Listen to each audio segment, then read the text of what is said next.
చిక్బులాపూర్లో ఉన్నటువంటి పరికి చెరువు దగ్గరికి వచ్చినాం.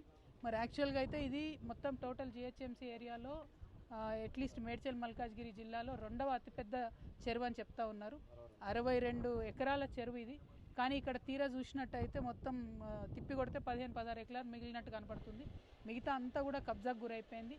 దీని మీద అనేక సంవత్సరాల నుంచి పోరాటాలు చేస్తున్నటువంటి ఈ చుట్టుపక్కల నివసించేటటువంటి ప్రాంతానికి సంబంధించిన వ్యక్తులంతా కూడా చెప్తున్నారు. అనేక కేసులు వేసున్నారు. అన్ని చాలా కాలనీస్ ఉన్నాయి. ఎన్ని కేసులు వేసినా ఏం చేసినా పొలిటికల్ మేనేజ్మెంట్ జరుగుతుంది. ఇక్కడ పవర్ని చూపించి డబ్బుల్ని చూపించి భయపెట్టి చెరువును మాత్రం మొత్తం తినేసిన పరిస్థితి ఉన్నది. నేను ఇప్పుడు హైడ్రా కమిషనర్ రంగనాథ్ గారిని డైరెక్ట్గా డిమాండ్ చేస్తూ ఉన్నాను.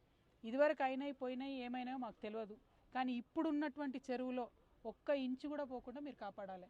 ఇప్పుడు ఆల్రెడీ కొన్ని కన్స్ట్రక్షన్లో ఉన్నాయి, సెమీ కన్స్ట్రక్షన్లో ఉన్నాయి, సగం కన్స్ట్రక్షన్లో ఉన్నాయి. వాటిలో పహానీలు తీస్తే కూడా FTL అని వస్తుంది, చెరువు అని వస్తుంది, కుంట అని వస్తుంది, కట్ట అని వస్తుంది. అయినా సరే ఎట్లా అలౌ చేస్తున్నారో అర్థం కావడం లేదు. హైడ్రా కమిషనర్ గారికి నేను తక్షణమే ఈ పరికి చెరువు ఇష్యూని మీకు కూడా ట్యాగ్ చేస్తాను అండి. మీరు ఖచ్చితంగా దీని మీద చర్య తీసుకోవాలి. ఇక్కడ FTL అని చెప్పి పాతినటువంటి హద్దులు ఏవైతే ఉంటాయో, ఆ హద్దు రాళ్ళు ఏవైతే ఉంటాయో అన్నిటికన్నీ కూడా మొత్తం పీక్ పడేసారు. ఒక్క రాయి కూడా ఇవాళ లేనటువంటి పరిస్థితి ఉంది. అంత భయం భక్తి లేకుండా రియల్ ఎస్టేట్ మాఫియా ఇక్కడ స్థానిక లీడర్స్ సహకారంతో వాళ్ళు ఏ పార్టీలను ఉండొచ్చు. ఇక్కడ ఉన్న ఎమ్మెల్యే గారు అప్పుడు టీడీపీలో ఉండే తర్వాత బీఆర్ఎస్లోకి వచ్చిండు, ఇప్పుడు బీఆర్ఎస్లో ఉన్నాడు. మరి రేపేడు ఉంటాడో నాకు తెలియదు, కానీ ఆయన ఎక్కడున్నా ఆయన అండదండలతోనే ఈ కబ్జాలు జరిగినాయన్నది మాత్రం వాస్తవం. కాబట్టి దయచేసి మరి హైడ్రా కమిషనర్ గారైనా చర్యను తీసుకొని ఇప్పుడున్నటువంటి పరికి చెరువుని ఇక్కడి నుంచన్నా కనీసం కాపాడండి. ఇప్పుడు అండర్ కన్స్ట్రక్షన్లో ఉన్న వాటి మీద చర్యలు తీసుకోండి.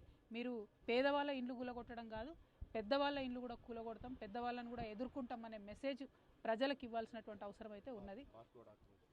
అదేవిధంగా మరి ఏదైతే పార్క్ అంటే ఇక్కడ ఉండేటటువంటి కన్స్ట్రక్షన్స్ అపార్ట్మెంట్ కన్స్ట్రక్షన్ చేసిన వాళ్ళు మున్సిపాలిటీకి ఇవ్వాల్సి ఉంటుంది. ఇవి మేము ఇంత ల్యాండ్ పార్క్ చేస్తామని గిఫ్ట్ డీడ్ ఆల్రెడీ ఇచ్చారు.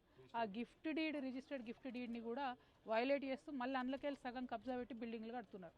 మరి మున్సిపాలిటీ వాళ్ళు కూడా ఏమంటలేరు. అంత అండర్స్టాండింగ్ ఏముంది మీకు? అంత రియల్ ఎస్టేట్ వాళ్ళతో అండర్స్టాండింగ్ ఏముంది? మరి చుట్టూ ఇన్ని కాలనీలు ఉన్నాయి, ఎక్కడ పార్క్ లేకపోతే మరి పిల్లలు ఎక్కడ ఆడుకోవాలి, పెద్దవాళ్ళు వాకింగ్ ఎక్కడ చేసుకోవాలి? కనీసం ఆరోగ్యం గురించి కన్సర్న్ ఉండాలి. ఈ చెరువును కాపాడడం అనేది మనందరి బాధ్యత.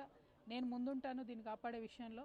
హైదరాబాద్ కూడా ముందుకు రావాలి. ఇక్కడ కాలనీ వాసులు అందరి సహకారం కూడా ఉంది కాబట్టి ఆ ధైర్యంతోనే చెప్తా ఉన్నాను.